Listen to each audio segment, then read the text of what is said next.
하나님께서 한 분 한 분 생명책에 여러분의 이름을 기록했을 줄 믿습니다. 오늘 다시 한번 시편도 말씀을 통해서 여러분 하나님의 그 진리와 깨닫는 은혜와 하나님의 그 사랑을 또 우리가 더 경험하는 시간 되기를 축복합니다. 자, 시편 95편이고요. 그리고 제목은 하나님께 찬양하라. 우리가 지금 하나님께 찬양했어요. 예배드렸습니다. 이 찬양이 하나님께 찬양한 이유가 무엇인지 우리가 오늘 시편을 통해서 또 깨닫기를 축복합니다. 자, 1절을 읽고 서로 교독하도록 하겠습니다. 제가 먼저 읽겠습니다. 오라, 우리가 여호와께 노래하며 우리의 구원의 반석을 향하여 즐거이 외치자. 우리가 원상으로 여호와께 나아가며 신을 지어 즐거이 노래하라. 여호와는 크신 하나님이시오 모든 신들보다 크신 왕이시기 때문이로다. 땅의 깊은 곳이 세상 안에 있으며 산들의 높은 곳도 그의 것이로다. 바다도 그의 것이라. 그가 만드셨고 육지도 그의 손이 지으셨도다. 오라, 우리가 구별을 경배하며 우리를 지으신 여호와께 무릎을 꿇자. 그는 우리의 하나님이시오 우리는 그가 기르시는 백성이며 그의 손이 돌보시는 양이기 때문이라. 너희가 오늘 그의 음성을 듣거든 너희는 무리바에서와 같이 또 광야의 마사에서 지냈던 날과 같이 너희 마음을 완악하게 하지 말지어다. 그때 너희 조상들이 내가 행한 일을 보고서도 나를 시험하고 조사하였도다. 내가 40년 동안 세세대로 말미암아 근심하여 이르기를 그들은 마음이 미혹된 백성이라 내 길을 알지 못한다 하였도다. 그러므로 내가 노하여 맹세하기를 그들은 내 안식에 들어오지 못하리라 하였도다. 아멘. 기도하겠습니다. 사랑의 하나님 아버지 감사합니다. 오늘도 시편을 통하여 우리에게 아버지 하나님과 그 하나님의 은혜와 사랑과 또 성도의 삶을 깨닫게 하시니 감사합니다. 우리가 오늘 이 말씀을 통하여 하나님 말씀 선포될 때 들을 수 있는 귀와 영과 마음을 허락하여 주시옵소서. 모든 것 주님께 의탁하며 감사하며 예수 그리스도 이름으로 기도드렸사옵나이다. 아멘. 여러분 축복합니다. 항상 삶의 가장 낮은 자리에서 하나님을 만나고 예배하는 것, 그것이 얼마나 참 소중한 것인지 여러분들 꼭 기억하시길 축복합니다. 사람은요 이렇게 늘 형통하거나 아니면 자기가 이렇게 어떤 조건이 좋을 때는 잘 하나님을 찾지 않습니다. 그러나 우리가 어려움 당할 때 우리는 하나님을 찾아요. 그러나 그때마저도 또 찾지 않는 분들이 계세요. 너무나 안타깝습니다. 하나님께서 가끔 우리에게 이런 좁은 길, 아골골짝을 걸어가게 하심은 우리로 하여금 하나님과 더 깊은 관계를 맺고자 하시는 것인지를 여러분 깨닫기를 축복합니다. 자, 오늘 시편 95편에 대해서 잠시 설명드리고 우리가 본문으로 들어가 함께 공부하도록 하려고 하는데요. 자, 오늘 시편은 저자가 없습니다. 그런데 추정컨대 이 7절에 보면은 뭐라고 나오냐면요. 그는 우리의 하나님이요 우리는 그가 기르는 백성이며 그의 손이 돌보시는 양이기 때문이라. 너희가 오늘 그의 음성을 들어라. 그리고 오늘이라는 시제가 나오며 음성을 들어라 라는 말이 나와요. 근데 이 내용이 신약의 히브리서 기사의 말과 동일하다. 제가 읽어드릴게요. 히브리서 4장 7절. 오랜 후에 다윗의 글에 다시 어느 날을 정하여 오늘날이라고 미리 이같이 일렀으되 오늘날 너희가 그의 음성을 듣거든 너희 마음을 강팍해 말라 하였나니. 비슷하죠? 네, 바로 히브리서 4장 7절의 말씀 내용이 바로 이 시편 95편의 내용을 그대로 다시 이렇게 소개하고 있다는 거죠. 그래서 아까 뭐라고 했습니까? 다윗의 글에 의하면이라고 그러죠. 그러니까 이 시편 95편은 누구의 글이다? 다윗의 글일 것이다 라고 추정을 하고 있고 거의 다윗일 것이다 라고 이야기합니다. 오늘 시편의 내용은 참 히브리, 히브리 중에서 참 히브리가 좀 이상하죠? 근데 우리가 참 대한민국 이런 거 하잖아요. 참 히브리, 진정한 히브리의 노래로서 유대 백성들을 이 찬양으로 예배로 권고하면서 훈계하기 위해서 지어진 시다라는 것입니다. 그러나 우리가 히브리서를 통해서 이 시편을 다시 반복해서 보았듯이 히브리서는 신약이지 않습니까? 신약은 뭐예요? 이미 이스라엘에서 복음이 이방에게 전달된 거잖아요. 그렇기 때문에 오늘 이 시편은 유대만이 아니라 우리 이방인에게도 적용이 되는 이야기다라는 것을 우리가 기억해야 돼요. 특별히 성경의 저자는 누굽니까? 성령님이시죠. 사람이 있지만 다 성령의 감동을 받아서 그들로 하여금 필사하게끔 만드는 거지 그가 적은 건 아니란 말이에요.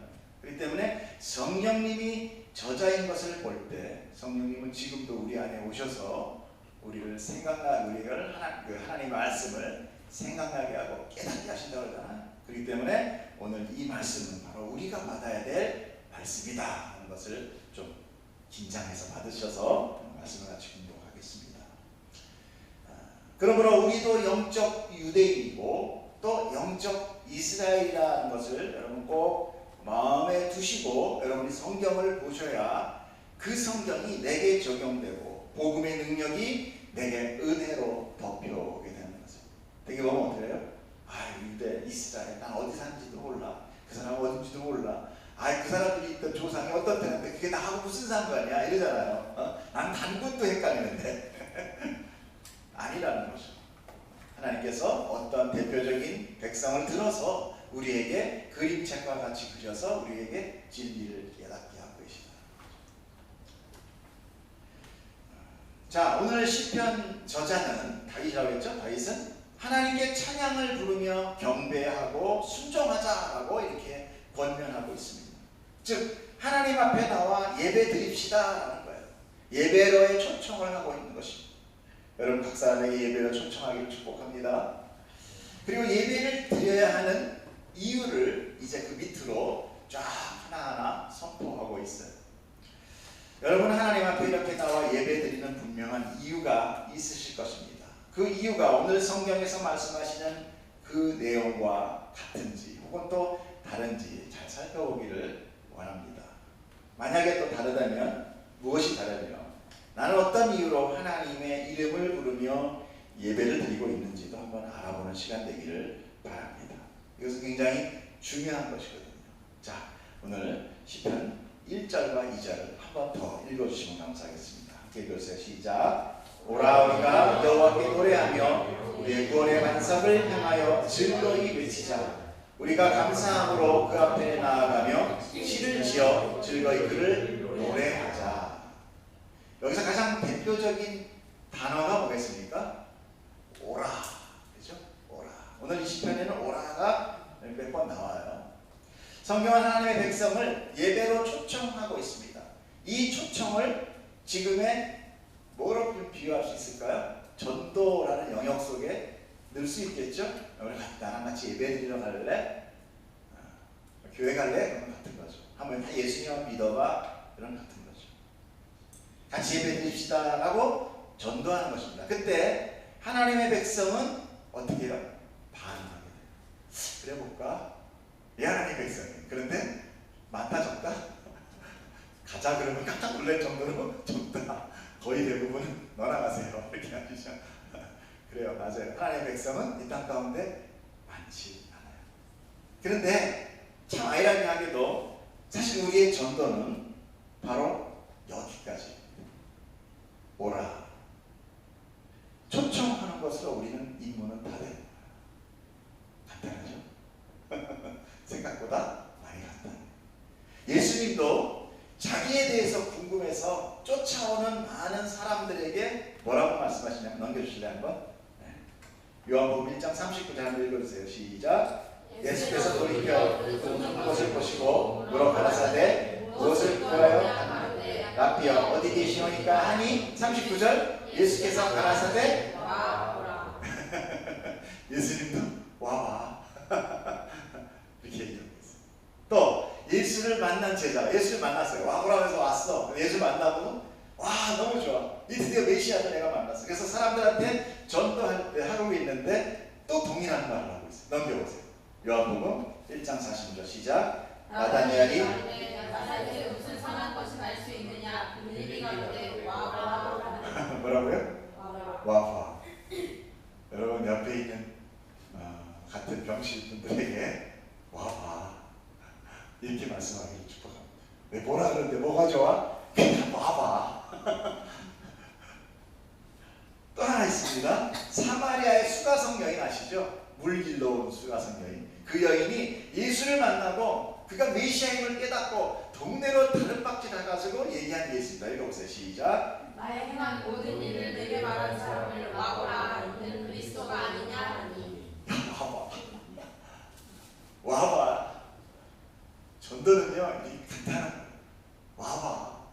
그 나머지 모든 결정은 그가 하는 거예요. 그가 하는 거예요. 그 결정에 우리가 괜히 가슴 아파하고 쫄려하고 눌려하고 불안해할 필요 없다는 거예요. 왜? 하나님께서 택하신 자는 반응하게 돼요. 택하지 않은 자는 죄송하지만 반응 안 하겠죠. 또 그렇지만 그때 반응 안 했다고 끝나는 건 아니겠죠. 하나님의 시기와 때가 다 다르다. 그래서 우리는 그저 꾸준히 초청하는 거예요. 한번 와봐. 오늘 한번 와볼래? 오늘 같이 와볼까? 너만 가니까 그래 알았어. 그 다음 주에 야 한번 또 가보자. 열릴 줄 믿습니다. 네. 저는 뭐 이 교회가 제 소유의 교회가 아니니까 여러분 많이 데리고 온다고 배 아파하실 필요는 없어요. 그래서 다 치료받으시면 다 가셔요. 저는 여러분들하고 이렇게 예배를 하면서 여러분이 짧은 어떤 분은 한 번 나오시고 퇴원하시고 어떤 분은 또 한 두세 번, 또 정말 인연이 계신 분은 1년 넘게. 네. 이제 재활병이다 보니까 보통 이제 저랑 오래 계셨던 분들은 3년, 2년, 3년 이상 계신 분들, 그분들은 저하고 1년 이상 있고, 제가 이제 요 병원 말고도 대원 재활병원이라고 같은 이제 우리 본부장님 같이 운영하는 그런 병원인데, 거기에는 뭐 그 전에 있던 병원에서부터 같이 예배했던 그분들이 지금 1년 이상, 거의 한 3년 정도 저랑 같이 예배 드리고 있고, 또 같이 이렇게 나눔하면서 삶에 이렇게 적용을 하면서 같이 신앙생활을 합니다. 근데 저희는 항상 기도할 때 무슨 기도를 하냐면 어서 빨리 나와서 어서 이제 각자의 처소로 돌아가십시오. 그래서 거기서 잘 신앙생활 하십시오. 그러기 위해서 여기서 열심히 운동하시고 열심히 치유받아서서 그래가지고 이제 또 그 동네 가셔서 좋은 영향력을 전도를 하시고 신앙생활 하라고 이렇게 얘기합니다. 그렇기 때문에 저는 늘 조급해요. 약간 제 인간적인 거. 왜? 그분들이 참 복음을 가지고 나가야 되기 때문에. 그래서 어떤 때 보면 조금 제가 제 뜻이 아니라 복음의 내용을 조금 더 이렇게 뭐랄까 가공하지 않고 전해지다 보니까 조금 어려워하시는 분들도 계시더라고요. 그런데 어차피 성경을 깨우치는 것은 우리의 지각과 우리의 능력이 아니라 성령님의 능력이십니다. 그렇기 때문에 오늘도 부족한 종의 이야기지만 성령님이 보태셔서 여러분 가운데 정말 제 얘기가 아닌 성경의 말씀이 여러분 안에 들어가서 운동력 있게 여러분의 생명될 줄 믿습니다. 네. 자, 여러분요, 그래서 전도는 나의 언어적 능력이 아닙니다. 또한 호의로 인하여 사람의 마음을 이렇게 돌리는 것도 아닙니다.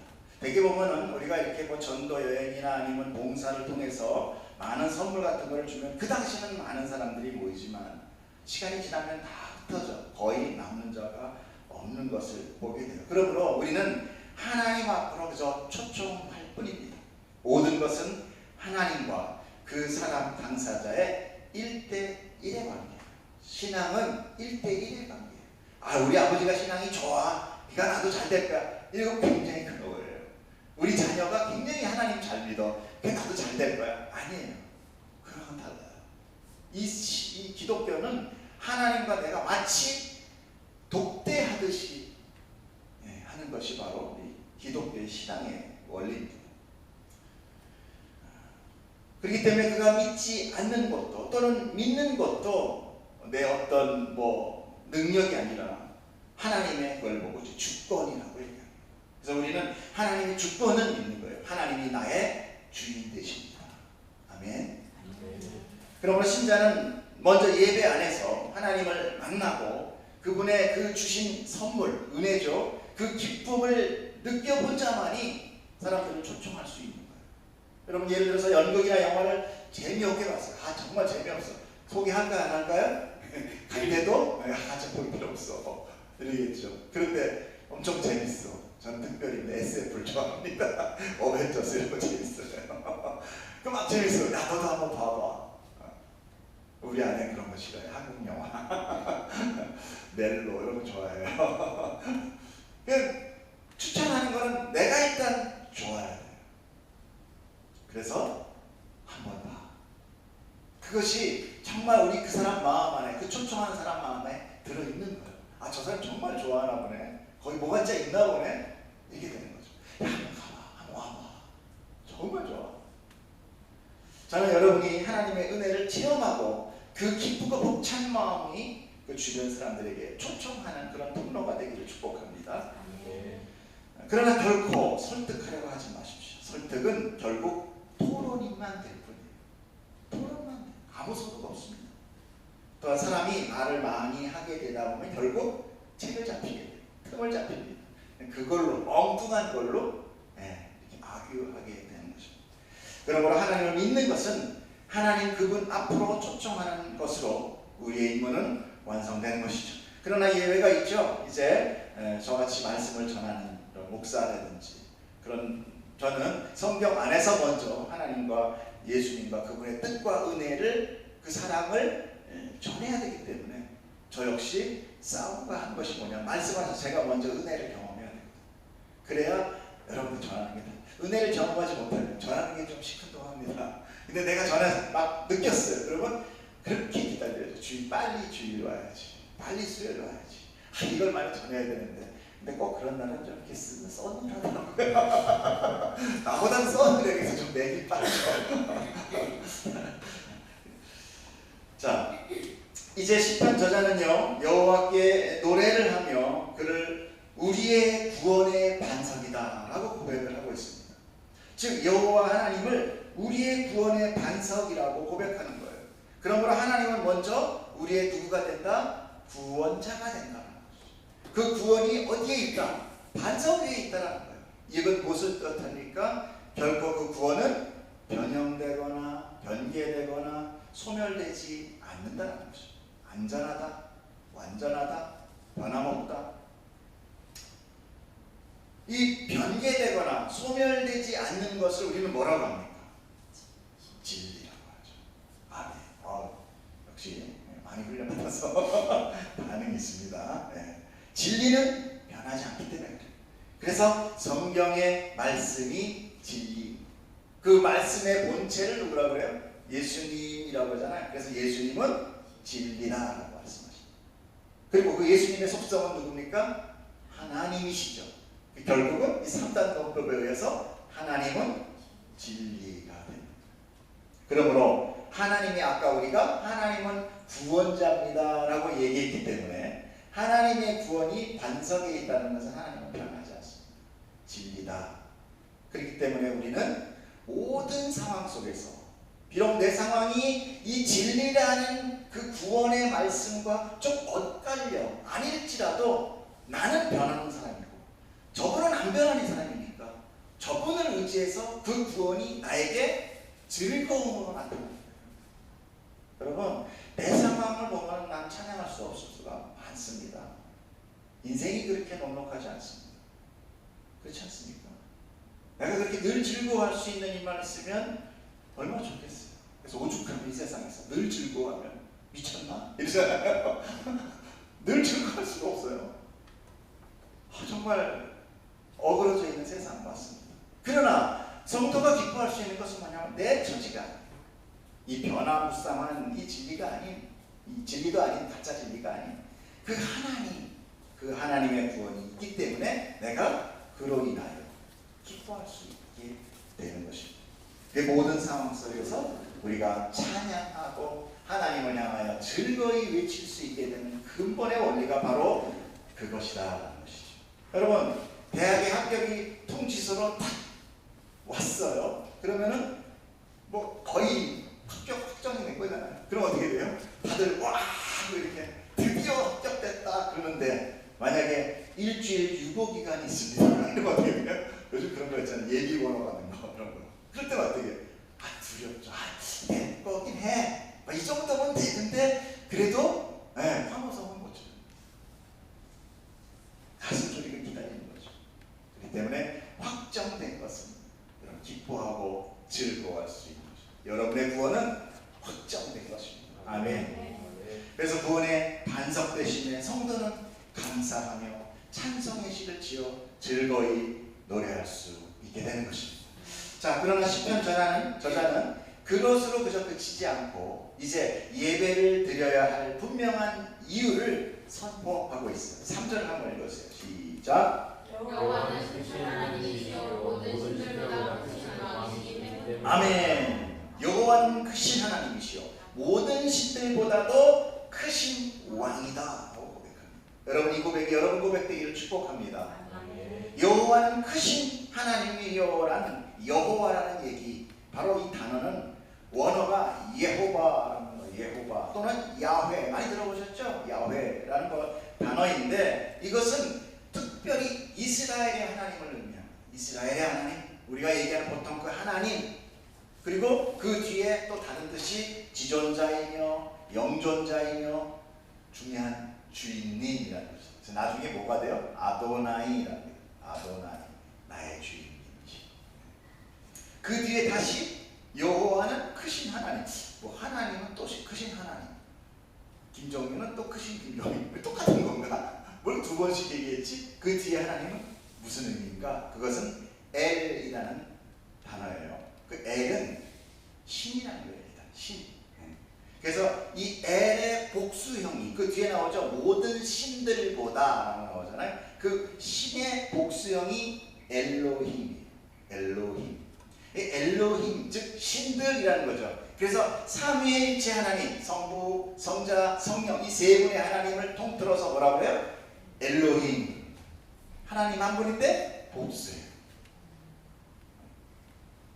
이 단어는 역시 지존자시며 신적 존재이며 천사 또는 재판관, 통치자라는 의미가 있어요. 통치자, 왕 이런 거. 그래서 창세기에 보면 이런 얘기 있죠. 하나님의 아들들이 내려와 사람의 딸들을 보고 좋아하여 그들이 사람의 딸들과 결혼하더라 이런 얘기가 나오죠. 그래서 하나님이 노하셔서 노아를 건지시고 다 이렇게 물로 이렇게 심판하는 그림이 나옵니다. 이것이 하나님의 아들들, 그러니까 하나님의 아들이 또 있나? 그러면 예수님은 독생자 아니잖아요. 이상하잖아요. 하나님의 아들이래요. 그러니까 그거는 바로 이 신, 하나님이라는 엘이라는 그 뜻 때문에 그 당시의 권력자들, 그 당시의 왕들을 의미하는 거예요.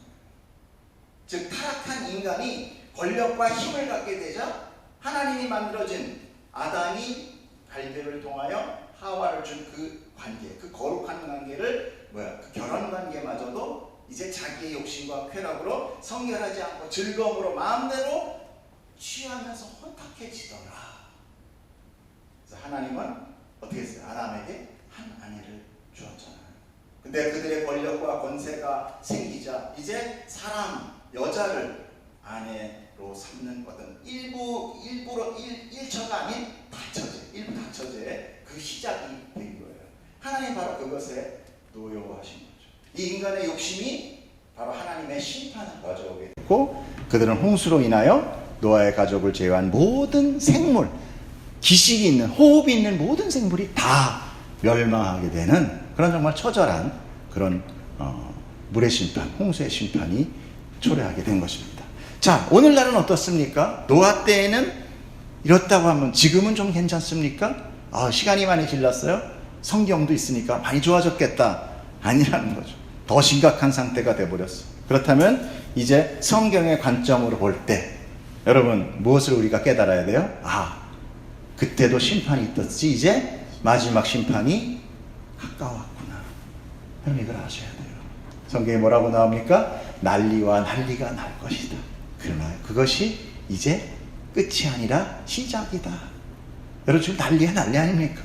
정말 난리도 난리가 아니죠. 이런 것을 우리는 직감해야 돼. 이게 영적 민감함입니다. 자, 그러면 시편 저자가 하나님을 이제 어떻게 소개하고 있는지 같이 보겠습니다. 4절, 5절 한번 읽어주세요. 시작. 땅의 깊은 곳이 그의 손 안에 있으며 하늘의 높은 곳도 그의 것이로다. 바다도 그의 것이라. 누가 만드셨고 입지도 이도 그의 손이 지으셨도다. 아멘. 여러분 이거를 하나로 딱 집약하면 뭐가 돼요? 하나님이 주인이다. 하나님이 다 만드셨다. 하나님이 창조주시다는 거죠. 여러분 가끔 그런 거 여러분 느끼십니까? 산에 가시면 좀 느끼세요? 산에 가시면? 바다 가시면? 어마어마한 큰 자연의 광경을 보면 이게 하나님이 지으셨나 보다. 근데 우리가 살아갈 때는 잘 그런 거 못 느끼죠. 여러분 오늘 시편에 소개된 이 하나님의 속성을 여러분이 인정을 하시기를 저는 축복합니다. 그러면 우리가 예배드리고 경배해야 될 충분하고도 완전한 이유가 돼요. 그렇다면 예배는 하나님이 아닌 만약에 나의 부족을 채우기 위한 도구로 활용되는 예배가 있다면 그것은 어떻게 되겠습니까? 그것은 우리가 하나님을 안다고 할 수 없다는 거예요. 여러분 우리가 보통 예배 올 때 우리가 또 신앙생활을 할 때 사실 가장 늘 우리가 이렇게 둔감해지는 것이 뭐냐면 내 예배의 대상과 예배의 목적입니다. 오늘 시편은 바로 그것을 다시 우리에게 일깨워주고 있는데 또 시간이 지나다 보면 그것이 반복적이 되고 습관화되고 어떤 때는 또 삶에 찌들려서 별로 싫고 결국은 이제 예배의 주인이 누가 되느냐면 내가 돼요. 그래서 좀 예배도 식상하고 별로 이렇게 은혜도 나한테 기쁨도 안 주고 내 삶에 큰 변화도 없고 이렇게 굉장히 그런 어떤 답보되는 듯한 그런 우리가 신앙생활을 경험할 수 있어요. 성도가 이 땅에 살아가면서 보통 고난과 불이익과 이유 없이 또 이유 없는 우겨쌈을 당하는 그런 고통을 여러분 겪게 돼요, 안 돼요? 겪게 됩니다. 어찌 보면은 필연적이며 또한 성경이 그렇게 우리에게 말씀하고 계세요. 그렇다 할지라도 어떤 우리의 삶의 그런 고난 또 우리의 어떤 삶의 어떤 그런 이유 때문에 우리가 예배를 드리는 것은 아니에요. 분명히 그걸 나눠야 돼요. 오늘은 정말 일이 잘 안 돼. 그냥 내가 오늘 예배 좀 가야 되겠어. 이거 자체가 예배 잘못된 거예요. 오늘 너무너무 좋은 일이 생겼네. 큰 예배 가가지고 오늘은 좀 헌금도 좀 하고 오늘은 좀 내가 찬양 소리도 높이. 이거 자체가 잘못된 거예요. 예배는 나의 기준이 나에 의하여 나의 어떤 조건과 가치로 인하여 나타나는 것이 예배가 아니라 바로 하나님, 그 예배의 대상인 하나님이 완전하고 또 그가 예배받기에 합당하신 분이며 그의 능력과 모든 존재가 아까 뭐라 했습니까? 창조주시며 그런 지존자시기 때문에 우리가 그분 앞에 예배를 드리는 거지 내 조건에 의해서 예배를 드리는 것이 아니라는 거예요. 그렇기 때문에 예배는 오히려 우리가 받은 그 넘치는 은혜, 사실 그렇지 않습니까? 우리가 그 나라의 지도자가 초청을 해서 특히 막 정말 그 개인의 이름을 불러가면서 누구누구님 내일 제가 초청합니다. 그런 일 거의 없어요. 사람에서도 거의 없어요. 그런 일은. 그렇죠? 이렇게 가깝게 우리 문재인 대통령님이 우리 주영광님 내일 초청하겠습니다. 저녁 같이 하십시다. 이런 얘기는 거의 불가능해요. 그럼에도 불구하고 하나님이 오늘 주영광님 이름을 부르면서 오늘 이 자리를 초청했단 말입니다. 은혜의 자리로. 여러분 이것은 굉장한 거예요. 사실은. 우리가 눈에 보이느냐 안 보이느냐 어떤 실세가 나에게 지금 피부로 닿느냐 안 닿느냐 이 느끼느냐 안 느끼느냐 피부적인 감각 때문에 우리가 판단을 내리고 있지만 사실은 이 신앙이라는 것 우리가 그리스도인으로 살아간다는 이 영이라는 것을 믿는다는 존재는 그 이상을 우리가 경험하고 있는 거예요. 이걸 이해하기를 축복합니다. 아멘. 그렇기 때문에 이 예배는 우리가 받은 그 은혜 그것이 나에게 넘쳐남으로 그것이 기쁨이 되므로 그것이 감사가 되므로 그분 앞에 나아가는 것이 예배라는 거예요. 그렇다고 해서 제가 어떤 개인의 하나님과의 관계의 어려움을 전혀 나타내지 마라. 그냥 우리는 그냥 아무것도 아니야. 그러니까 하나님께 우리는 예배만 하면 돼 라고 얘기하는 건 아닙니다. 여러분 만약에 삶의 고통과 아픔을 인해서 성도가 골방에서 하나님을 간절히 부르짖고 그분의 품 안으로 파고 들어가는 것 여러분, 그것은 정말 소중한 겁니다. 그래서 하나님이 우리에게 그냥 나는 왕이야, 나는 주인이야, 끝, 이게 아니라 굉장히 은혜되는 것은 하나님이 우리를 뭘 하냐면 자녀를 삼으신다고 그러세요. 이 의미를 여러분이 잘 파악을 하셔야 됩니다. 내가 그분의 자녀가 된다는 것은, 되게 보면 자식들이 말 들어요, 안 들어요? 엄마 아빠 앞에서 막 개구장스럽고 막 이렇게 예의 지켜요, 안 지켜요? 안 지킨단 말이에요. 그건 뭐예요? 자유함이에요. 자녀가 갖는 독특한 자녀입니다. 정말 죽이고 싶은데 전에 무슨 능력, 무슨 권위로 그냥 나에게 저렇게 그냥 강력하게 뭐 배고파! 밥 줘! 뭐 학교 보내줘! 나 저거 사줘! 핸드폰 새로 바꿔줘! 이렇게 나에게 가야 명령할 수 있냔 말이에요, 자식이. 뭐 때문에? 자녀기 때문에. 여러분, 이 논리가 참 굉장히 하나님께서 우리가 감사하는 거예요. 그렇기 때문에 우리가 아파요, 힘들어요, 도와주세요 라고 하고 부르짖는 것은 어쩌면 이 자녀됨으로 인하여 우리가 할 수 있는 권리예요. 독특한 하나님이 주신. 근데 역으로 얘기해서 하나님도요, 우리의 그런 기도를 굉장히 기뻐하세요. 변태라서가 아니라 정말 기뻐하세요. 자, 부모는 자녀가 자기의 도움을 요청할 때 기쁜 거예요. 여러분, 되게 다 부모시잖아요. 물론 무리하게 반복적으로 속을 새기면 어떨지 모르겠지만, 자녀가 엄마의 아버지의 이름을 부르면서 자기의 필요를 계속 이렇게 이야기하는 것, 그건 부모가 굉장히 기쁨이 돼요.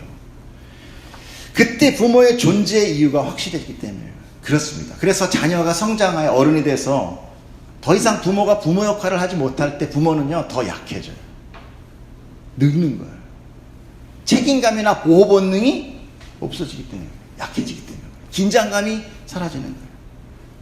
그래서 예를 들어서 만약 자녀가 굉장히 나는 효자야 이래가지고 자기가 어디 바깥에 나가가지고 막 교통사고 나가지고 뼈가 막 썩어 들어가는 그런 아픔을 갖고 왔는데, 근데 부모한테 감추고 몰래 골방 들어가서 문 잠가 걸고서는 그냥 이빨을 그냥 이를 가면서 막 참는 것, 어떤 도움도 받지 않겠다고 끙끙대는 것, 이게 효도는 아니라는 거예요.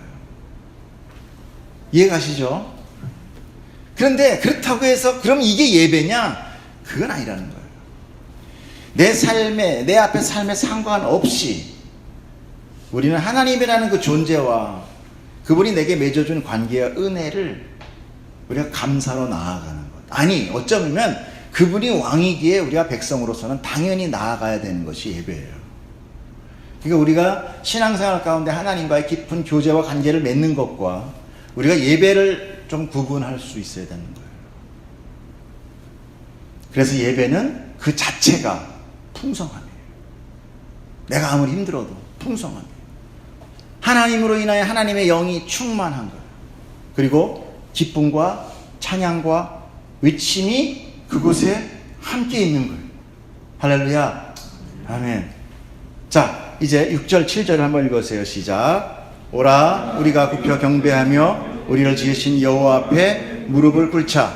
그는 우리의 하나님이시요 우리는 그가 기르시는 백성이며 그의 손이 돌보시는 양이기 때문이라. 너희가 오늘 그의 음성을 듣거든. 제가 앞에 좀 이렇게 어눌하게 참 이렇게 설명을 해드린 그 얘기가 어찌 보면 6절 7절에 지금 녹아져 있어요. 오라 우리가 굽혀 경배하며 우리 지신 여호와 앞에 무릎을 꿇자. 이유는 뭐냐? 우리의 하나님 되시기 때문이다. 그리고 우리를 기르시는, 우리는 백성이며 그분은 우리의 목자 되시기 때문이다. 이렇게 고백하는 거예요. 여러분, 여러분의 신앙 가운데 하나님에 대해서 이렇게 명확한 고백이 나타날 수 있기를 저는 축복합니다. 그래야 우리가 이 신앙이 안 흔들려요. 근데 대개 보면은 내가 힘들고 어렵고 아픈 가운데, 야, 너 한번 교회 나가봐. 그러면 누가 그러는데 철수 엄마가 거의 교회 나가고 그냥 모든 게 해결됐대. 이런 막연한 걸 가지고 교회를 와서 우리가 신앙을 갖게 되면 어떻게 돼요? 내 문제가 안 되면, 아유, 하나님 없네. 아이고, 이거 아니네. 아유, 내가 낸 헌금만 얼만데. 이렇게 막 자기가 한 것만 막 챙기면서 이렇게 시험 들고 나가는 거예요. 시험이 든다라는 이유 자체가 뭐냐면, 내가 노력한 만큼, 내가 뭔가를 대가를 지불한 만큼 그 대가가 나에게 안 돌아올 때, 그게 실망감이에요. 근데 우리 성도는요, 벌 받기 위해서 예배드리는 자가 아니라 우리가 이미 받은 자기 때문에 예배드리는 거예요. 여러분, 이 관계를 바꾸지 않기를 축복합니다. 자, 그러므로 오늘 이 시편의 내용이 우리의 예배로 실현되는 것은 가장 중요합니다. 이런 예배가 살아있는 예배요, 영과 진리로 드려지는 예배라는 것이죠. 왜냐하면 죄로 점철된 우리는요, 결코 사실 완전한 예배를 드릴 수 없는 존재예요. 왜? 죄인이기 때문에. 그래서 영이신, 진리와 영 그러잖아요. 그러한 성령님의 도움이 필요한 거예요. 성령이 아니고는 너희가 하나님을 주라고 시인하지 못하지 않느냐. 주라 부르는 것은 성령이 있기 때문이다라고 성경이 지적하고 있거든요. 마찬가지예요. 바로 우리의 예배 역시 성령님의 도움이 없으면 우리는 결코 기뻐함도 엎드림도 감사도 할 수 없게 돼요. 그래서 예수님께서 오셔서 그렇게 종교적으로 철저했던 그런 바리새인들, 서기관들, 이런 사람들을 향하여 너희는 귀머거리요, 맹인이요, 회칠한 무덤이다 라고까지, 심지어 독사의 자식들아 라고까지 혹독한 말씀을 하셨던 것은 바로 그 모든 종교적인 노력이 다 누구예요? 하나님의 하나님됨이 아닌 나의 충실함, 나의 노력, 나의 거룩함을 나타내기 위함이었기 때문에 거기에는 하나님이 없거든요. 여러분, 예배 가운데 여러분의 하나님, 우리의 하나님, 그 하나님이 아주 정확하게 이렇게 임재하시기를 저는 축복합니다. 사람이 임재하는 곳은 아니에요. 인간은 자기를 나타내기 위해서 무엇인지 할 수 있는 존재예요. 그만큼 가식적이고 이중적이며 가증한 것이 바로 죄라는 것입니다. 그리고 그 죄로 물든 우리라는 거예요. 그런 존재를 거룩하신 하나님이 그 하나님의 혈육이신 예수 그리스도의 죽음으로 덮은 것, 그것이 바로 구원입니다. 그것을 오직 성령님만이 우리로 하여금 그것을 깨닫게 하는 거예요. 그러므로 성령이 없으면 아무도 깨닫지 못하는 것입니다. 그래서 성령님은 우리에게 너무도 중요한 존재예요. 그런 성령님을 우리는 너무도 좀 마구 좀 부려먹는 그런 조짐이 있습니다. 병을 고치겠다고, 사람을 쓰러지겠다고, 방언을 해야 된다고, 마치 뭐 이렇게 대포 쏘듯이 막 파이어 해가면서 그런 성령 그런 집회, 이런 거는 정말 사실 너무 모르는 거예요. 성령님은 하나님이시고, 성령님은 하나님이세요. 하나님을 와라 가라 어떻게 할지어다 라고 명령할 수 있는 대상이 아닌 거예요. 여러분, 성령님을 존중하기를 축복합니다.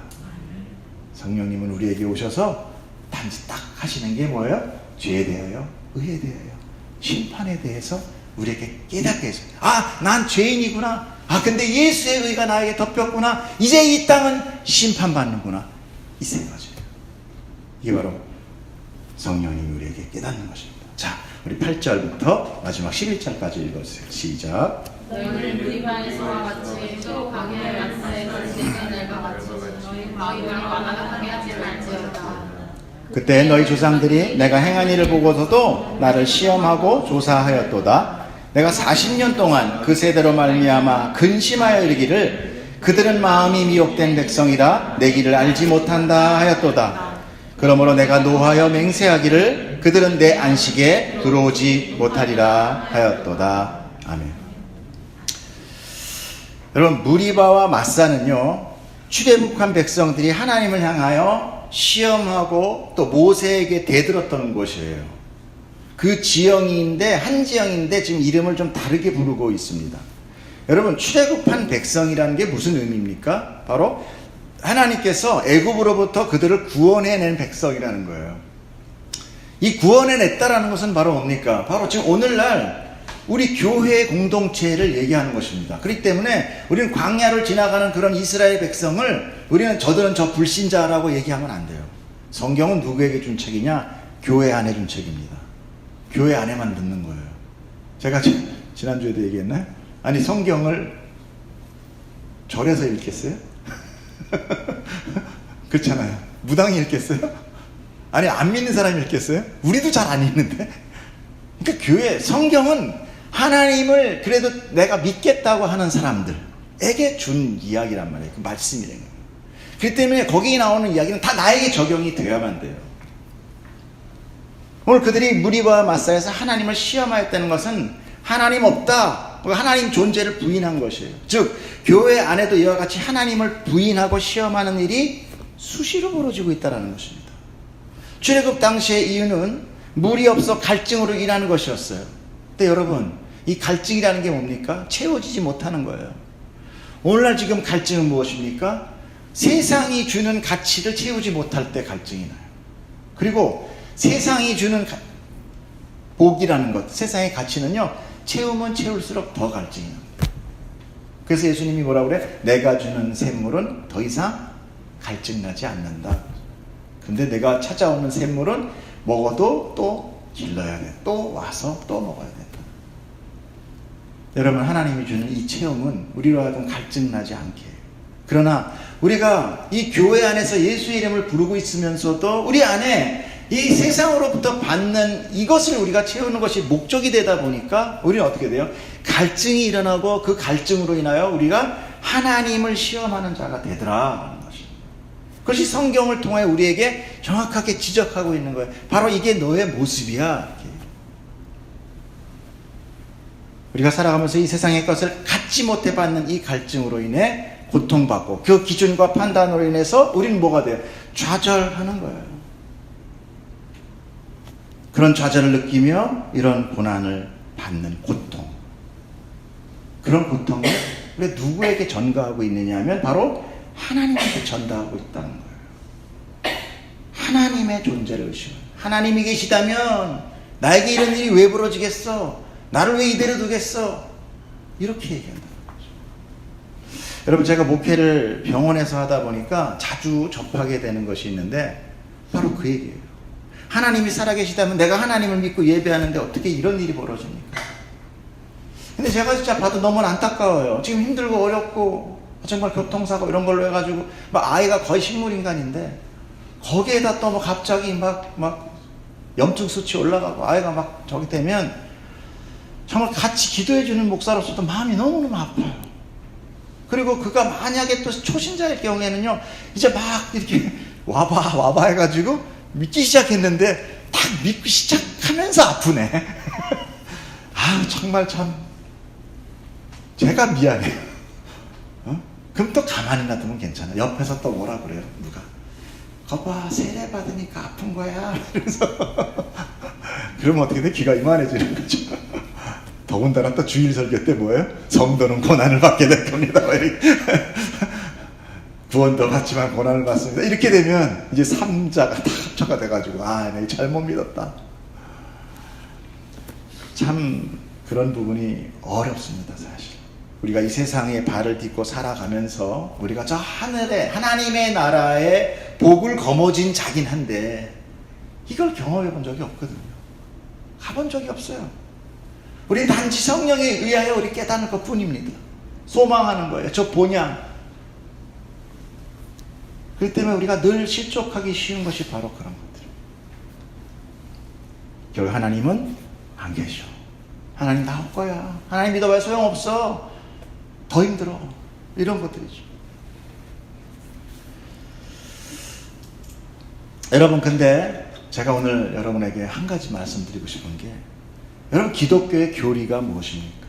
내가 기독교를 믿겠다고 하고 왔으면 그 기독교가 나에게 주는, 내가 거기서 받을 분명한 것이 있을 거 아니에요. 그렇죠? 기독교의 교리입니다. 우리가 그 교리는 어디서 볼 수 있냐면 달달 내오는 신앙 고백에서 그것을 알 수 있어요.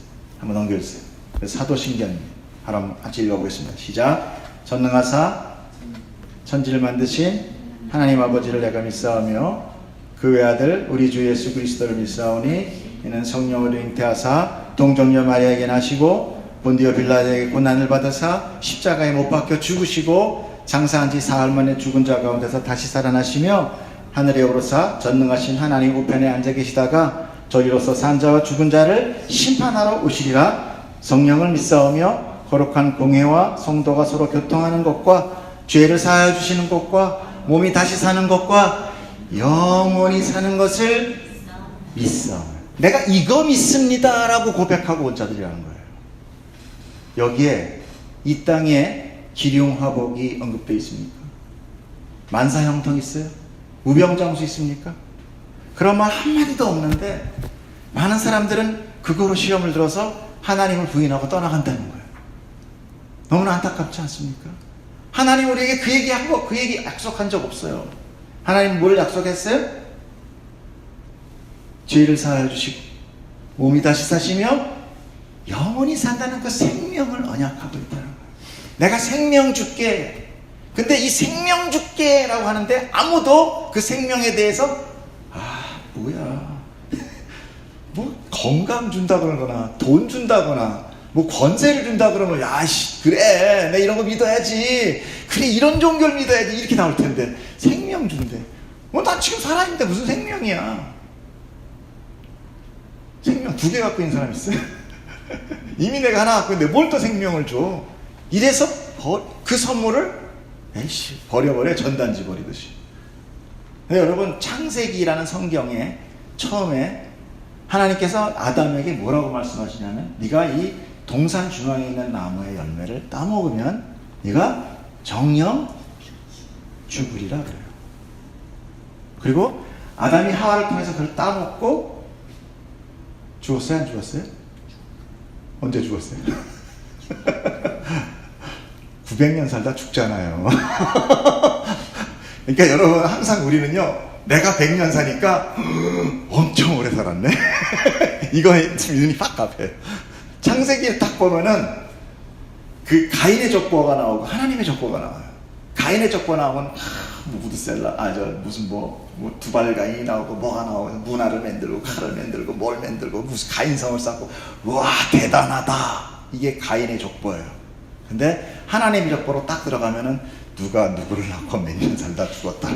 누가 누구를 낳고 몇 년 살다 죽었더라. 죽었더라. 하나님의 백성은 이 땅에서 죽는 자예요. 그걸 얘기하는 거예요. 그러니까 너희는 죽었어요. 왜?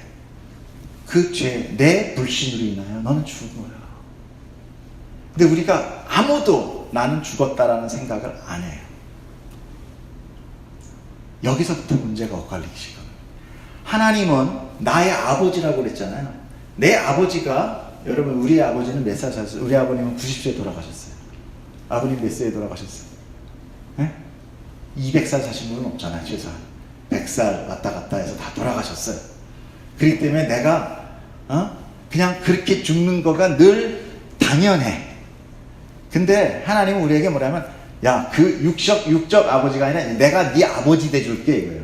자녀 삼은다고 그러시잖아요. 우리가 이제 하나님의 족보로 우리가 이 뭐라 그럴까? 이제 족보가 이제 글로 전입 된 거예요. 근데 그 아버지가 몇 살까지 사시는 분이세요? 한 1000년 아니고 우리 아버지가 영생을 사신대요. 영원하시대. 그러니까 시간의 구애를 안 받으시는 분이래.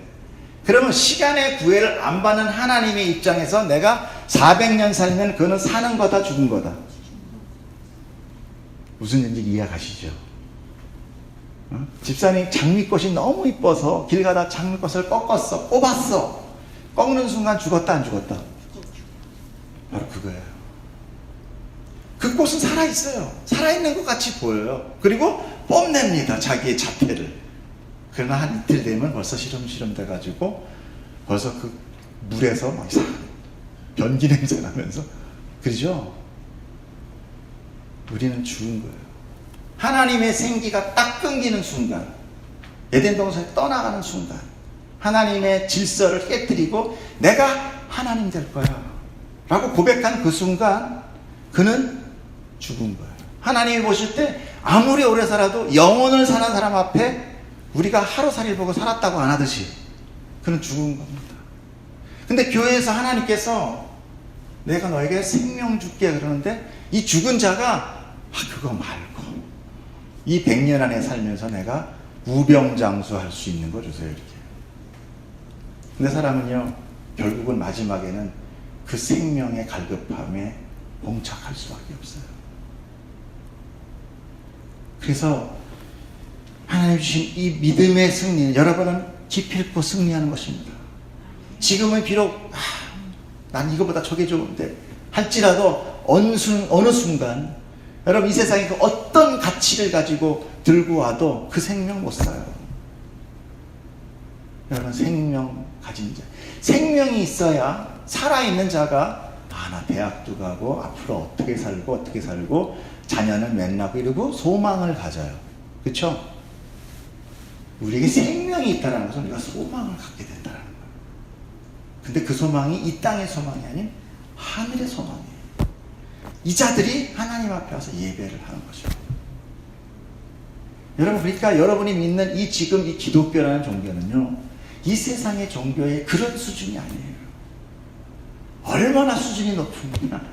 이건 철학자들도 다 풀지 못하고 죽는 게 하나님의 말씀입니다.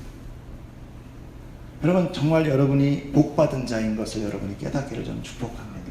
여러분이 붙들은 이 삶, 하나님이 나를 초대하고 하나님이 나에게 이 생명을 줬다는 것이 어느 순간 기절할 것만큼 기쁜 날이 저는 분명히 올 거라고 봐요. 세상에 그 어떤 거로도 바꿀 수 없어요.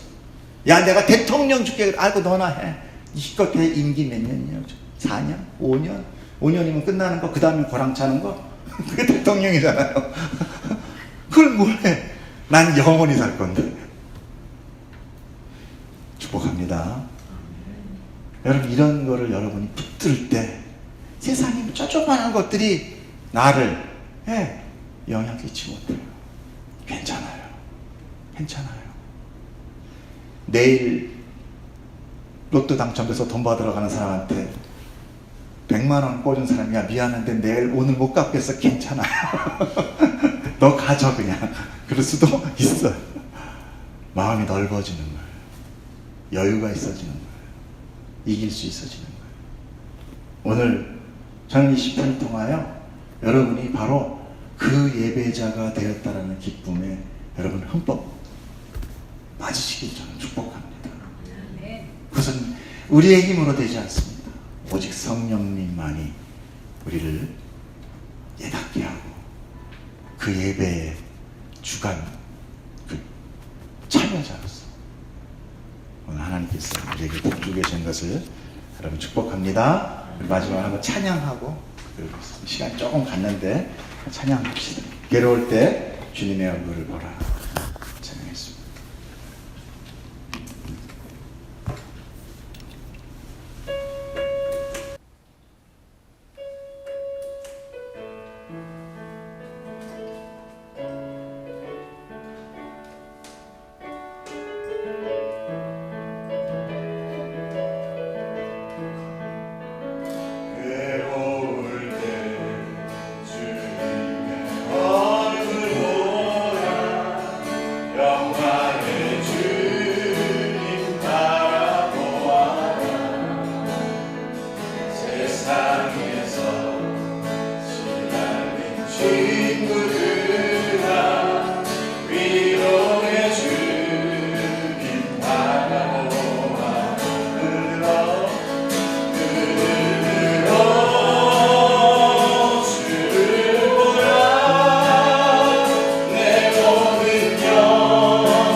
사랑의 주님 안식 주